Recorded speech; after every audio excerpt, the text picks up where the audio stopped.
Section 1. The Revelation. The company party went silent as Mark embraced my girlfriend Sophia. Her arms wrapped around him too easily, too familiar. Everyone turned to me, expecting rage.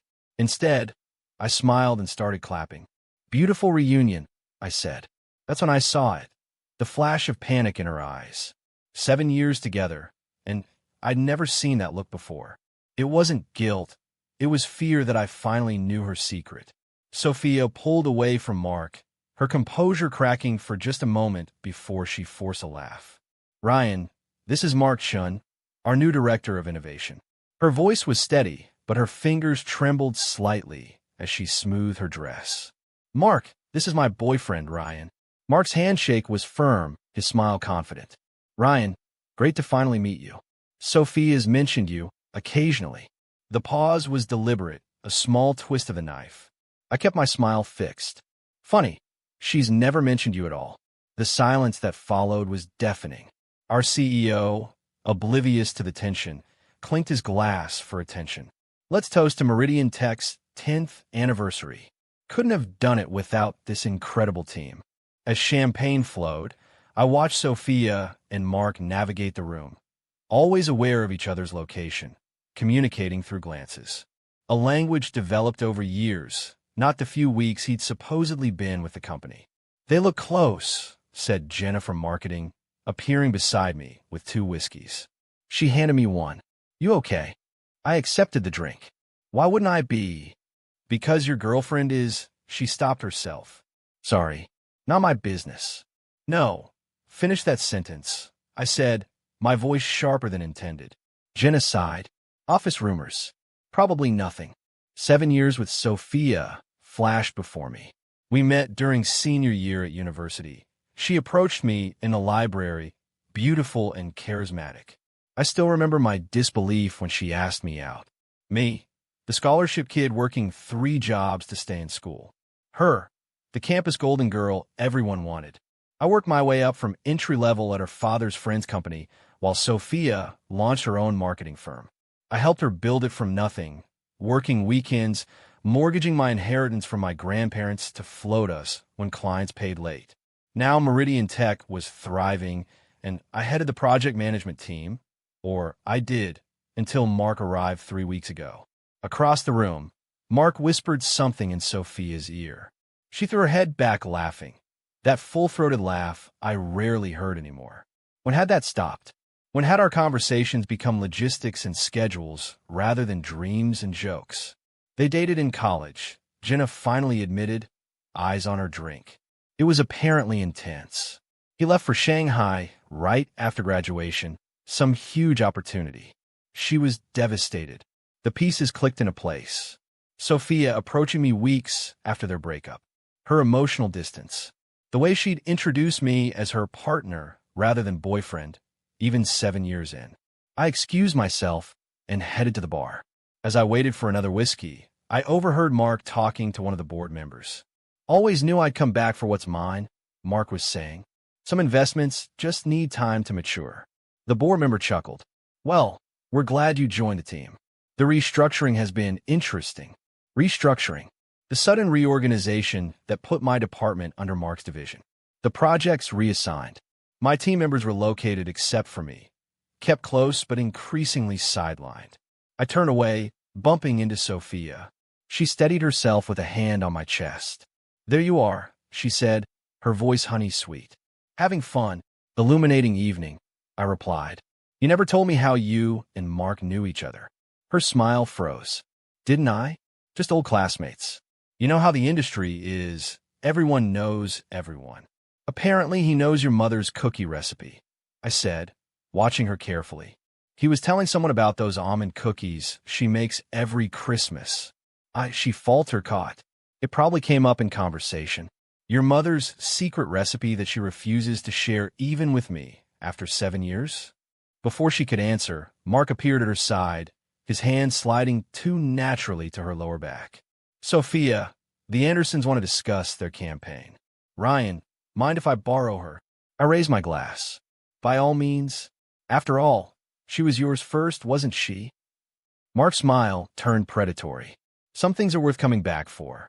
He guided Sophia away, leaning to whisper in her ear. She glanced back at me, her expression unreadable. That night, Sophia came home late. I pretended to be asleep as she slipped into bed, smelling of expensive scotch and a cologne I didn't recognize. In the morning, I made coffee and waited. Sophia emerged looking flawless, as always. No hint of a hangover, her silk robe perfectly tied. Late night, I commented, sliding a mug toward her. She took it with a grateful smile. The Andersons are difficult clients. Mark and I had to smooth things over. And did you? Smooth things over? She met my eyes. Of course. That's what I do, fix problems. Like you fixed things after Mark left for Shanghai. The mug stopped halfway to her lips. What? Jenna told me. College sweethearts. Devastating breakup. Interesting timing on when we met. Sophia set the mug down carefully. Ancient history, Ryan. Hardly relevant now. Then why hide it? 7 years together, and you never once mentioned dating the man you've been gushing about since he joined the company. I haven't been. Mark's approach to client integration is revolutionary. Mark's connections in Asian markets are exactly what we need. Mark. I pushed away from the counter. You should have seen your face last night when I started clapping. You embarrassed me, she snapped, mask slipping. No, I said quietly.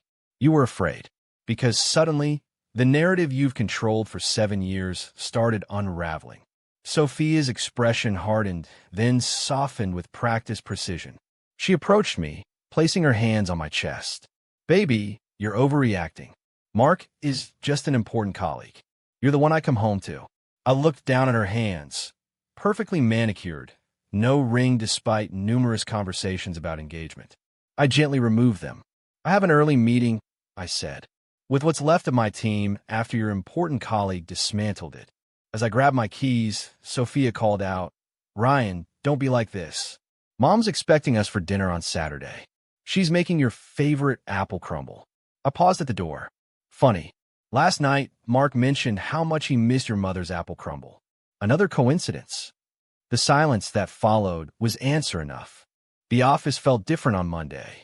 Whispers followed me through the hallways, dying when I turned corners. My team, what remained of it, avoided eye contact.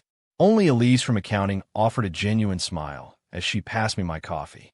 You look like you need this more than me, she said, sliding the cup across my desk. Rough weekend. I hadn't slept in 3 days. After our confrontation, Sophia had gone to her mother's alone, claiming I was being childish. I'd spent the weekend in our empty condo, digging through old photos, social media archives, anything to find the truth she wouldn't give me. Found something interesting, I told Elise, pulling up an image on my phone. It was a Facebook photo from 8 years ago. Sophia, radiant in a graduation gown, wrapped in Mark's arms. The caption, here's to our future. Shanghai, we're coming for you. Red Heart, SC plus MC forever. Elise winced. That's definitive. She told me they were just classmates, I said, the bitterness seeping through. 7 years, and I never knew she was supposed to go to Shanghai with him. The company reorganization makes more sense now, Elise muttered. What do you mean? She glanced around and lowered her voice. The board meeting minutes. Mark specifically requested control of your division. He had a PowerPoint presentation about why you should report to him. Sophia seconded every point. My stomach dropped. When was this? 3 days before he joined. Elise's eyes were sympathetic. I'm only seeing this because I'm handling the quarter-end financials. Ryan, there's more. Your team's bonus structure was altered. Everyone except you got reassigned to projects with performance metrics nearly impossible to meet. They're setting them up to fail, and you to take the blame. Elise handed me a folder. The Jensen project deadline was moved up 2 weeks. Nobody told you. The Jensen project, our biggest client. 6 months of work, millions on the line. The deadline was now, this Friday. Why are you helping me? I asked. Elise shrugged. Because what they're doing is wrong. And because I've been where you are. Before I could ask what she meant, my phone buzzed with a text from Sophia. Late meeting with Mark tonight. Don't wait up. Interesting timing, Elise noted. I spent the next 3 days in a caffeine-fueled haze, rallying my scattered team. pulling all-nighters to save the Jensen project. When I tried accessing some files, I discovered my permissions had been downgraded. When I emailed Jensen directly, I learned Mark had already updated them on delays I hadn't reported. Thursday night, I was still at the office when the cleaning staff arrived. My phone showed no messages from Sophia, though her Instagram story showed her and Mark at dinner with clients, her hand casually resting on his arm. A tap on my door startled me. Mark stood there, expression smug. "Ryan, dedication. But you should go home. Jensen's already aware we'll need an extension." "Funny, because the presentation is ready to go tomorrow as scheduled," I replied, turning my screen to show the completed work. His smile faltered. "That's unexpected. I bet a lot of things haven't gone according to your plan. Like Sophia not leaving me the minute you showed up." Mark's laugh was cold. "Is that what you think this is? A romantic rivalry?" He stepped closer. "Ryan, you were never the boyfriend. You were the placeholder, the reliable backup while I built my career in Shanghai. Ask yourself, why would someone like Sophia choose someone like you when she could have had me?" The question had haunted me for 7 years. Now, hearing it from Mark's lips, something shifted inside me. "You know," I said calmly, "I've been asking myself that same question since the day we met.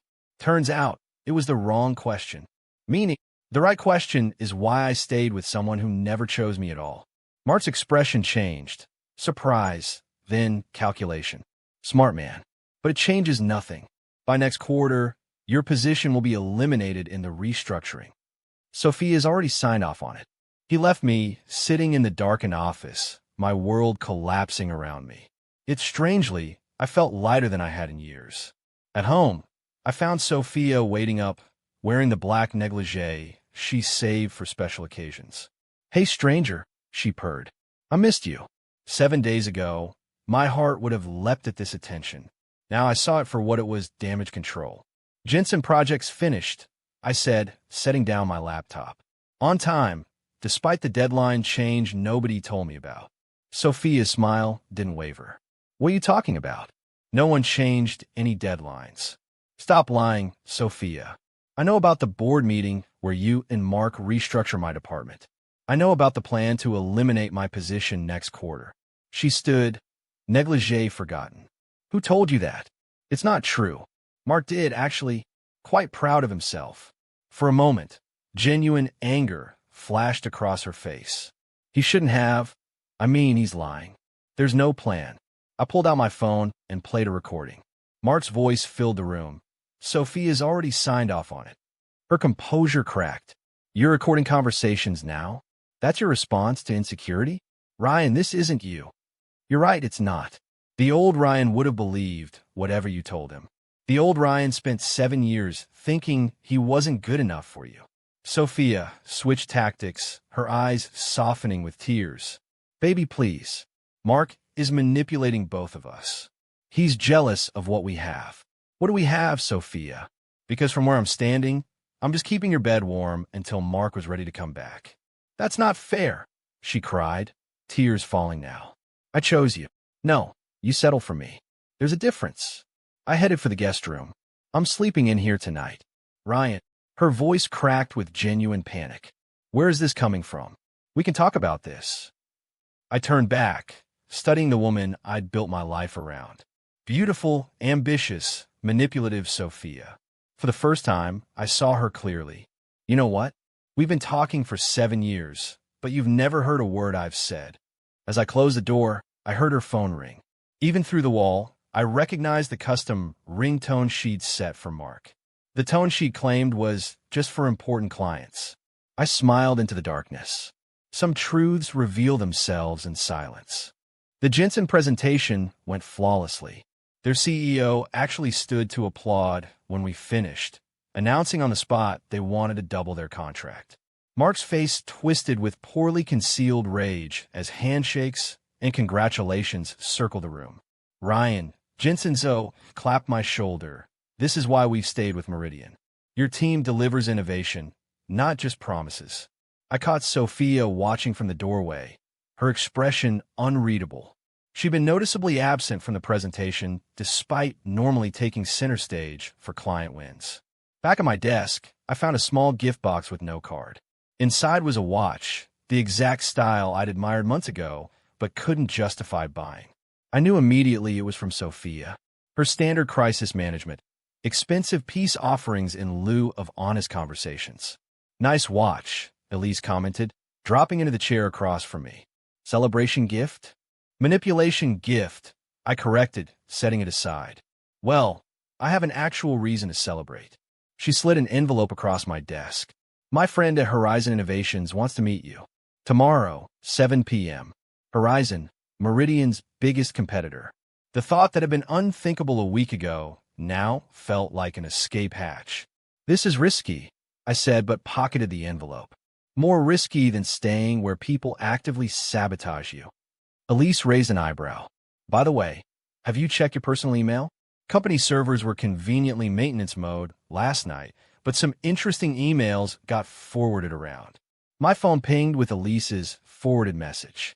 It contained a chain between Mark and Sophia from 6 months ago, long before he officially joined Meridian.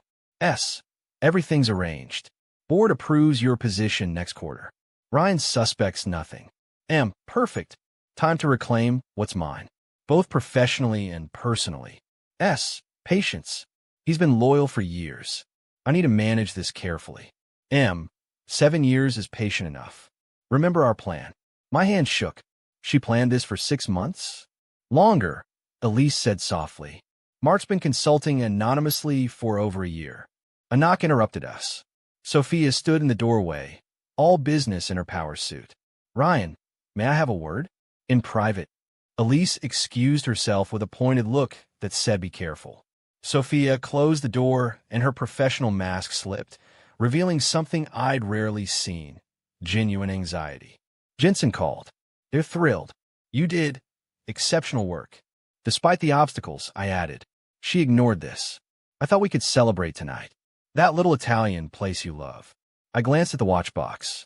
Another guilt dinner? I don't know what you mean. Her smile was brittle. And I see you got my gift. Do you like it? I met her eyes directly. Why now, Sophia? You've never bothered with my birthday or Christmas. Why suddenly remember that watch I mentioned once? I pay attention to things you like, she insisted, looking wounded. You're being unfair. What color are my eyes? She blinked. What? Simple question. 7 years together. What color are my eyes? They're green. Obviously. They're hazel. Change with the light. Sometimes more brown, sometimes green. I leaned forward. Mark mentioned that at the party, didn't he? How my eyes shift colors. Something you've never once noticed. Sophia's composure faltered, then snapped back into place. This is ridiculous. I've approved your team's bonuses for the Jensen win. And I've been thinking, maybe you should head the new expansion project. My eyebrows rose. The expansion project, Meridian's ambitious push into international markets. The project Mark had been brought in to lead. That's Mark's project. Sophia waved dismissively. He's not working out as expected. Too focused on his own agenda. I almost laughed at the irony. And this sudden change of heart has nothing to do with those emails that leaked last night. Her face went perfectly still. What emails? I showed her my phone screen. As she read, the color drained from her face. This is taken out of context, she stammered. Mark and I were discussing. Stop. Just stop. I stood up. For once in our relationship, be honest. Was any of it real? Or was I just keeping your bed warm until Mark was ready to come back? Something cracked in her perfect facade. It wasn't like that. Not first. When did it change? It doesn't matter, she whispered. What matters is now. I'm choosing you now, Ryan. The expansion project can be yours. We can start fresh. You're not choosing me, I said quietly. You're choosing damage control. There's a difference. My phone buzzed with a text from our CEO. Emergency board meeting, 3 p.m. Attendance mandatory. Sophia's phone buzzed simultaneously. Her eyes widened slightly as she read her message. Something wrong? I asked mildly. Board meeting. Probably about the Jensen win. But her voice lacked conviction. When we arrived at the boardroom, the atmosphere was arctic. Mark sat at one end, looking pale. Our CFO, Thomas, sat at the other end, surrounded by file folders, his expression grim. Good, everyone's here, our CEO began. Thomas has discovered some irregularities in our financial reporting. Thomas cleared his throat. Specifically, unauthorized transfers to Shanghai Holdings, a shell company apparently owned by Mr. Chen. All eyes turned to Mark, who straightened defensively. This is a misunderstanding. Those were authorized consultancy payments. Authorized by whom? Thomas asked. Mark's eyes flicked to Sophia. By marketing. Ask your CMO. The blood drained from Sophia's face. I never approved any international transfers. I have the paperwork with your signature, Mark countered coldly. If it's there, it was forged, Sophia snapped, but uncertainty wavered in her voice. Thomas slid documents across the table. These transfers began 18 months ago. Nearly $2 million. The CEO turned to me. Ryan, as project lead, did you authorize any of this? No, I said simply. Until 3 weeks ago, I wasn't aware Mark Chen existed. Sophia's eyes pleaded with me silently. I could save her with a few words, claim some knowledge of legitimate offshore development. I'd covered for her mistakes before, but some truths reveal themselves in silence. I'll need everyone's cooperation during the audit, Thomas continued. All electronic communications will be reviewed. Sophia blanched. Those emails about the plan would surface. Her career, built on carefully curated perceptions, would crumble. Mark stood abruptly. This is absurd. Sophia and I developed this international strategy together. Tell them, Sophia. All eyes turned to her. In that moment, I saw the exact same panic I'd witnessed at the party, the fear of exposure. Sophia straightened, summoning her trademark confidence. I have nothing to hide, she declared, but her hand trembled as she reached for her water glass. Some truths reveal themselves in silence, and some in the trembling of hands that built empires on lies. The audit took 2 weeks. 2 weeks of hushed conversations that stopped when I entered rooms. 2 weeks of Sophia's increasingly desperate texts that I mostly ignored. 2 weeks of sleeping in the guest room, quietly packing essentials during my lunch breaks, and meeting with Horizon's executives after hours. The day the audit concluded, I signed Horizon's offer letter. That evening, I returned to the condo to find Sophia waiting, her normally perfect appearance slightly disheveled. Dark circles shadowed her eyes, and for the first time in our relationship, she wore no makeup. Where have you been? She demanded. I've been calling you all day, finalizing some things. I set down my briefcase, the Horizon contract safely inside. They suspended Mark, she blurted. The audit found everything. The transfers, the emails, even recordings of phone calls. She ran a hand through her hair. Ryan, I need you to know I wasn't part of the embezzlement. I didn't know about the money. I looked at her carefully. But you knew about everything else. She hesitated, then seemed to deflate. Yes. The simple admission surprised me. After 7 years of manipulated half-truths, her honesty was almost disorienting. Why? I asked. Why the elaborate scheme? Why not just break up with me when he came back? Sophia sank onto the couch. It wasn't supposed to happen this way. When Mark left for Shanghai, he promised we'd build something together. Then he stopped calling. Found someone else. Her voice hardened. 7 years I waited. Built my own empire instead. Then suddenly he wants back in, claiming he always loved me, that the other woman meant nothing. So you punished him by making him work to get you back, I realized. Using me as the obstacle. She looked away. It wasn't just that. You were safe. Dependable. The backup plan, I said evenly. The sure thing, she corrected. Mark was exciting but unreliable. You were. Boring but useful. I finished her sentence with a calm I wouldn't have had a month ago. That's not fair. We had good times. Did we? Or did you just tolerate me while waiting for something better? I moved toward the bedroom. I'm packing the rest of my things tonight. Panic flashed across her face. You're leaving? Now. Ryan, I just lost everything. The board is voting tomorrow on whether to fire me. Mark's already trying to claim I masterminded the whole thing. And you need me to vouch for you, I concluded. Another use for boring, dependable Ryan. Her expression crumbled. Please. 7 years. Doesn't that mean anything? I paused, studying the woman I'd built my life around. It meant everything to me. That's the difference between us. As I packed, Sophia leaned against the doorframe, watching silently. Where will you go? She finally asked. I signed a lease last week, and I start Horizon on Monday. She flinched as if I'd struck her. Horizon? Our biggest competitor? Ryan, that's betrayal. I zip my suitcase. Interesting choice of words from you. If you go to Horizon, I'll sue for breach of contract. Non-compete violation. I pulled a document from my briefcase, my original employment contract with Meridian. You never had me sign a non-compete. Too busy focusing on more important things, I guess. Her shoulders slumped in defeat. Then, in a final desperate move, she reached for my hand. We can still fix this. Together. I do care about you, Ryan. I always have in my way. I gently removed her hand. Your way wasn't enough. At the door, I hesitated. 7 years of memories, not all bad, tugged at me. I hope you find what you're looking for, Sophia. Just be honest about it next time. Ryan, her voice caught. The watch. Take it at least. I glanced at the expensive timepiece she'd given me as a manipulation tactic. Keep it. I don't need reminders of time wasted. 3 months later, I sat in Horizon's conference room presenting our new campaign strategy. Through the glass walls, I spotted Elise approaching with coffee, our routine before big meetings.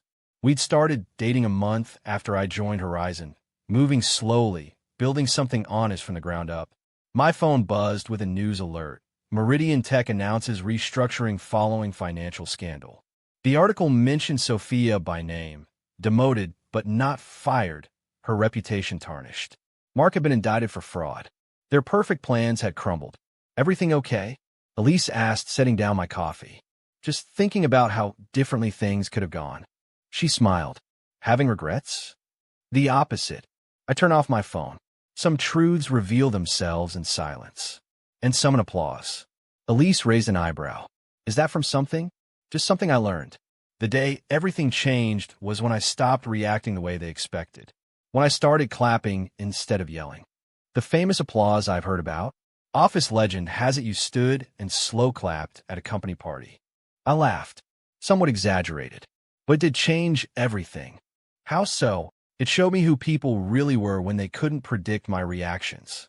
I reached for her hand, and it led me here.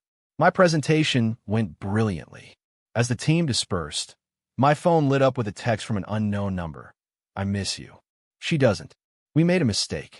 I deleted it without responding and texted Elise instead. Dinner tonight? Her reply came instantly. Always. That evening, as we walked to the restaurant, I spotted a familiar figure across the street. Sophia, alone, watching us. Our eyes met briefly. For a moment, I thought she might approach, create a scene. Instead, she gave a small, resigned nod and turned away. Some truths reveal themselves in silence. Some in applause, and some in the quiet dignity of finally walking away. As Sophia disappeared into the crowd, I realized the final truth. Forgiveness isn't about forgetting what happened. It's about no longer allowing it to control your future. I squeezed Elise's hand and didn't look back again. 1 year later, I stood at the podium accepting Horizon's Innovator of the Year award. Elise beamed from the front row, her proud smile warming me more than the applause filling the grand ballroom. When I joined Horizon 12 months ago, I told the crowd I was running away from something. Now, I realize I was actually running towards something greater. Authenticity in both business and life. As I scanned the audience, I froze momentarily. In the back corner, partially obscured by a column, stood Sophia. She'd lost weight, her designer dress hanging slightly loose, but her posture remained impeccable. Our eyes met briefly before she nodded, an acknowledgement rather than a greeting, then slipped out the side door. Later, at the reception, Thomas, Meridian's former CFO, approached me with a champagne flute. Impressive turnaround you've engineered here. Horizon's market share is up 18%. Not all my doing, I demurred. Mostly your doing, he corrected. That's why I'm here actually. Meridian's board asked me to sound you out about coming back. CEO position. I nearly choked on my champagne. CEO? What happened to? Davidson retired last month. The board's cleaning house completely after the scandal. Thomas lowered his voice. Sophia's gone too. Resigned last week. I'm not interested, I said firmly. Thomas nodded, unsurprised. Had to ask. By the way, you might find this interesting. He handed me his phone, opened to a news article. Shanghai Holdings CEO Mark Chun faces additional charges of corporate espionage. Karma's thorough, I observed, handing back the phone. Indeed, though sometimes karma needs a helping hand. Thomas smiled cryptically. Those recordings that sealed his fate? Let's just say they didn't find themselves. I studied Thomas with new appreciation. You never liked him. I never like anyone who treats people as disposable. He clinked his glass against mine. To honest success. As Thomas departed, Elise appeared at my side. What was that about? Meridian offered me the CEO position. Her eyebrows shot up. Wow, that's unexpected. Are you considering it? Not for a second. I wrapped an arm around her waist. My future's here. She relaxed against me. Good, because I have something to tell you. My heart raced. Sounds serious. It is. She led me to a quiet corner. Horizons expanding to Singapore. They want me to head the new accounting division. That's amazing, I exclaimed. When do you leave? That's the thing. Elise hesitated. It's a 2-year assignment. I'm not asking you to. When do we leave? I corrected, taking her hands. I can work from anywhere. Her face lit up. Really? You'd come with me? In a heartbeat. Later that night, walking back to our apartment, Elise asked the question I'd been expecting. I saw Sophia at the ceremony. Did you speak with her? No. She left before I could. Would you have? Spoken to her, I mean. I considered this. Probably. Not out of any lingering feelings, but because I'm no longer angry. That's the strangest part of all this. Realizing one day that the person who once meant everything to you now means nothing. Nothing seems harsh, Elise said gently. Not harsh. Liberating. I squeezed her hand. 7 years, I invested in someone who saw me as furniture. Background support for her story. With you, I'm the protagonist in my own life. At our building, the doorman handed me an envelope. Delivered this afternoon, Mr. Calloway. Inside was a small velvet box and a handwritten note. The right watch for the right time. For the man who taught me the value of honesty too late. S. The watch was simple, elegant. Nothing like the flashy designer piece she tried to placate me with before. This one was understated, genuine. Are you going to keep it? Elise asked, studying my expression. I closed the box. No, but I appreciate what it represents. Which is that people can grow. Even Sophia. I placed the box in a drawer. I'll donate it tomorrow. That night, as Elise slept beside me, I found myself reflecting on the strange journey of the past year. From a man so desperate for love, he accepted scraps, to someone who could now recognize the feast that genuine connection offered. My phone lit up with a text. Thomas again. Thought you should know. The board uncovered evidence suggesting Sophia was actually working against Mark in the end. She's the one who provided the final documents that convicted him. People are complicated. I switched off my phone without replying. Thomas was right. People were complicated. Sophia had been both victim and villain in her own story. Manipulated by Mark, then becoming a manipulator herself. The cycle I'd escaped. 2 weeks later, as Elise and I were packing for Singapore, a package arrived from Sophia's mother. A handcrafted recipe book.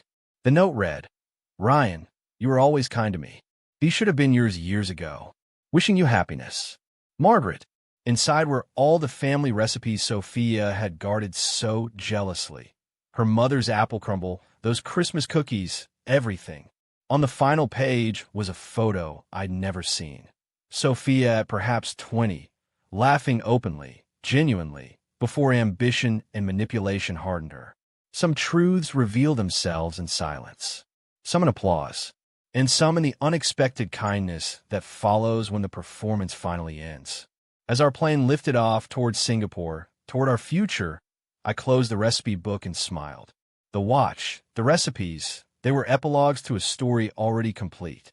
My new chapter had begun the moment I chose to applaud rather than rage, to see clearly rather than desperately. Happy? Elise asked, noticing my smile. Complete, I answered. And for the first time in my life, it was absolutely true. 3 years in Singapore transformed us. Elise's accounting division became Horizon's fastest-growing international branch.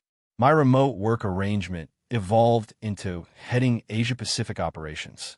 We bought a small but elegant apartment overlooking the harbor, learned passable Mandarin, and last month, I proposed on a sunset cruise. The emerald ring now sparkled on Elise's finger as we packed for our trip back to the States. "Nervous about going home?" she asked, folding a silk blouse into her suitcase. "Not home anymore," I reminded her. "Just a visit." But her question lingered as our plane touched down. 3 years was enough time for memories to soften their edges, for success to ease old wounds. Still, as the taxi approached downtown, I found myself scanning pedestrians, half expecting to glimpse a familiar face. The industry conference was being held at the Grand Meridian, ironic considering my history. Horizon had sent us as keynote speakers, our success story the crown jewel of their international expansion. At registration, the young woman checking credentials froze when she saw my name. "Ryan Calloway? From Meridian Tech." "Formerly," I corrected. "I'm sorry. It's just, you're kind of a legend." The way you confronted. She stopped herself. "Sorry, unprofessional. Your credentials are all set." Elise squeezed my hand as we walked away. Celebrity status. Should I be worried? I laughed. Hardly. Corporate gossip has a long shelf life. That's all.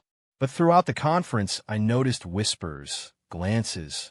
Our presentation was packed beyond capacity, faces pressed against the glass doors at the back. Not all there for our expertise on international market expansion, I suspected. Afterward, a familiar voice cut through the crowd of well-wishers. "Impressive work. Always knew you had it in you." Thomas, my old ally from Meridian, looked exactly the same. Crisp suit, precisely trimmed silver hair, shrewd eyes. "Thomas," I greeted him warmly. "Still at Meridian?" "Chairman of the board now," he said with a modest shrug. "Someone had to rebuild after the storm." "And how's that going?" Elise asked, joining us. Thomas's expression turned serious. "That's partly why I wanted to speak with you, Ryan. There's someone who'd like to meet privately. If you're willing." I felt Elise tense beside me. "Who?" "Sophia Chun." The name hit like a physical blow. "Chun." Thomas nodded. "She married Mark's brother. Ironic, isn't it? After everything. Why would I want to meet her?" "She's dying, Ryan." The conference room emptied around us as Thomas explained. "Aggressive cancer, discovered too late. 6 months at most. Her last wish was to speak with me." "You don't owe her anything," Elise said as we discussed it in our hotel room. "After what she did." "I know." I paced the length of the room. "But I think I need this. For myself." The next morning, I entered the private hospital suite alone. Sophia lay propped against pillows, gaunt and pale, her once perfect hair now thin and dull. Only her eyes remained unchanged, sharp, intelligent, assessing. "You came." Her voice was weaker than I remembered, but the cadence was familiar. Thomas is persuasive. I remained standing at the foot of her bed. "I'm sorry about your diagnosis." She waved this away. "I didn't ask you here for sympathy. I asked because I owe you truth. Please sit." Reluctantly, I took the chair beside her bed. "After you left," she began, "everything fell apart. Not just Meridian me. For years, I defined myself by my ability to control outcomes, control people." She met my eyes. "Control you. You were good at it," I acknowledged. A ghost of her old smile appeared. "Until I wasn't. Until you started clapping." She adjusted herself painfully. That moment changed everything. It was the first time anyone had seen through me so completely. "Why tell me this now?" "Because facing death clarifies things." She reached for a folder on her nightstand. "Meridian is being sold. Thomas has arranged for employee stock options that will make you a significant shareholder. Consider it restitution." I pushed the folder away. "I don't want anything from Meridian. It's not about want, Ryan. It's about what's owed." Her eyes were fierce despite her frailty. "My manipulation cost you 7 years. I can't return that time, but I can ensure you benefit from what we built together. Yes, we. Despite everything, your work was integral to Meridian's foundation. The company survived because of systems you created. I studied the woman before me, diminished physically, but somehow more present than she'd ever been during our relationship. Why did you marry Mark's brother? She laughed, a hollow sound that triggered a coughing fit. When she recovered, she said, James was everything Mark wasn't. Kind, honest. Perhaps I was trying to correct my mistakes through proxy. Are you happy with him? I was.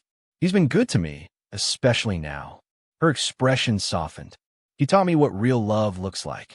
Well, I should have recognized in you. The admission hung between us. After a moment, she continued. There's something else. When I realized what Mark was doing with company funds, I was the one who alerted Thomas. Not out of nobility, initially out of revenge for Mark betraying me. But it evolved into something else. What?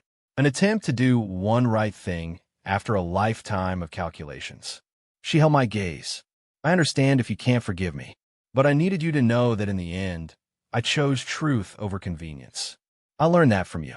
As I stood to leave, she reached for my hand. Hers was cold, bird-like. Are you happy, Ryan? Truly. The question deserved honesty. Yes. Completely. Good. She released me. That's what I needed to hear. At the door, I turned back. Sophia, thank you for telling me. Some truths reveal themselves in applause, she said quietly. And some only when there's nothing left to lose. Outside, Elise waited anxiously. How was it? I took her hand, engagement ring catching the light. Necessary. For both of us. That evening, as we watched the sunset from our hotel balcony, Elise asked, Will you take the Meridian shares? I've been pondering this all day. Yes, but not for us. We'll establish a foundation for business ethics education. She smiled. The Ryan Calloway Foundation for not being a manipulative jerk. Something like that. I pulled her close. A reminder that even painful stories can have meaningful endings. Thomas called the next morning to inform me Sophia had passed during the night. Peaceful, he assured me. Her husband was with her. At the airport, preparing to return to Singapore, I received one final package. Inside was a framed photo of the original Meridian team. All of us young, hopeful, before complications and schemes. With it was a note in unfamiliar handwriting. Ryan, Sophia asked me to send this after she was gone. She said to tell you, some journeys begin with a lie, but end with truth. Thank you for teaching me the difference. James Chun. As our plane lifted off, I watched the city shrink beneath us, the place where I'd lost and found myself. The place I was now leaving with my whole heart intact. Ready for our future? Elise asked, squeezing my hand. I tucked the photo into my carry-on. Some stories deserve to be remembered, not because they define us, but because they show how far we've come. More than ready, I answered. It's been waiting for us all along. And that's how the Calloway Ethics Foundation began. I concluded, looking out at the sea of graduates in their caps and gowns. From the ashes of manipulation and deceit, we built something that would guide future business leaders toward integrity. 5 years had passed since Sophia's death. 5 years since we'd established a foundation that now funded ethics programs at business schools across the country. Our son, Nathan, now 3, sat fidgeting on Elise's lap in the front row, his tie already loosened despite the importance of the occasion. As the applause washed over me, I stepped away from the podium, accepting the honorary doctorate from Westlake Business School's dean. The irony wasn't lost on me. This was the university where Sophia, Mark, I had all studied years ago, where the seeds of our complicated triangle had first been planted. After the ceremony, a tall, distinguished man with familiar eyes approached. Mr. Calloway, James Chun, we've never formally met. I shook his hand, studying Mark's brother. Though they shared similar features, James carried himself with a quiet dignity Mark had always lacked. Thank you for coming, I said, and for supporting the foundation's work. He smiled sadly. Sophia believed in what you're doing. In her final months, she talked often about the importance of teaching ethics as more than just a theoretical concept. I'm glad she found peace with that. James hesitated. There's something else. A final bequest from Sophia I've been holding until the time felt right. He handed me an envelope. She asked that I wait until the foundation was fully established. Inside was a handwritten letter and a flash drive. "What's on this?" I asked. "Her full confession," James replied. "Everything about the Meridian scandal, her relationship with Mark, the manipulation of you, all of it recorded in her own words, along with supporting documents. She wanted the students who benefit from your foundation to hear the real story from someone who lived it. The magnitude of this gift, this final act of restitution, left me momentarily speechless. She changed in those final years," James continued. "Found a kind of clarity that had eluded her during her ambitious climb. Your confrontation, your applause that day, was the catalyst. Later that evening, in the privacy of our hotel room, I read Sophia's letter while Elise put Nathan to bed. Ryan, by the time you read this, the foundation will be thriving, and I will have been gone for some time. I hope this distance allows you to receive my final truth with clarity rather than pain. What began between us was never meant to be love. You were right about that. You were chosen for your usefulness, your loyalty, qualities I recognized, but didn't value appropriately until much too late. What you didn't know was how completely you changed me with one simple act. When you applauded that day, instead of reacting with jealousy or rage, you shattered the narrative I had constructed. For the first time, I was truly seen, not as the carefully crafted image I projected, but as the manipulative person I had become. It terrified me, and it began my redemption. The enclosed drive contains everything, the ugly truth, the beautiful awakening, and all that came between. Use it as you see fit for your students. Let them learn from my mistakes what I wish I had learned before wasting 7 years of your life and much of my own. In my final days, James asked what I regretted most. Not the career I built and lost. Not even the cancer that took my future. What I regret is that I never knew how to truly love someone who deserved it. You, or even Mark's brother, who showed me more kindness than I warranted. I leave you this truth as my legacy. Some people change when they're ready. Others change when they're forced. I changed when you showed me the power of an unexpected response to manipulation. With respect and gratitude. Sophia Chun. I handed the letter silently to Elise, who had returned from tucking in Nathan. "Are you okay?" she asked after reading it. Surprisingly, yes. I moved to the window, looking out at the university campus where everything had begun. It feels like closing a book that's been open too long. The next morning, I met with the dean and the foundation's board. We unanimously decided to incorporate Sophia's testimony into the ethics curriculum as a case study in redemption and accountability. 6 months later, the Meridian ethics case became the most requested lecture in business schools nationwide. Students packed auditoriums to hear Sophia's recorded confession, followed by my perspective on forgiveness and moving forward. The brutally honest paired lectures changed lives. We received letters from students who abandoned unethical practices, executives who restructured toxic corporate cultures, and even a few whistleblowers who found courage in our story. On the 5th anniversary of the foundation, we held a gala in Singapore, where we'd returned to live after Nathan's birth. James Chun attended, now a board member and vocal advocate for business ethics. She would be proud, he told me, watching students from our scholarship program mingle with corporate leaders. Not of her actions then, but of what her story has helped create now. I think she would, I agreed. Later that night, after the guests had departed, Elise found me on the balcony of our home, looking at the old photo of the original Meridian team. "Still thinking about her?" she asked, wrapping her arms around me from behind. Thinking about legacies, I corrected. How our worst mistakes can sometimes lead to our greatest contributions. Is that what you'll tell Nathan someday, when he's old enough to understand where his name came from? I smiled at the reminder. Nathan James Calloway, named in part for James Chun, whose integrity had helped transform a painful history into something meaningful. I'll tell him that redemption isn't about erasing the past, I said. It's about building something better because of it. As if on cue, Nathan's sleepy voice called from inside. Elise and I went to him together, two people who had found each other because of someone else's manipulation, now building a family founded on the honesty we both valued. Tucking him back in, I noticed the framed quote on his wall. Words I'd chosen carefully. Some truths reveal themselves in unexpected moments. The wise person listens.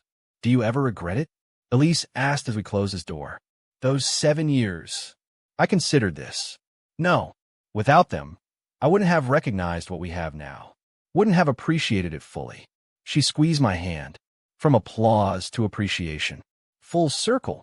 The best kind of circle, I agreed, holding her close as the Singapore skyline glittered beyond our windows, a view that represented everything we'd built after the applause that changed everything. Some journeys begin with manipulation but end with truth. Some stories start with pain but conclude with purpose.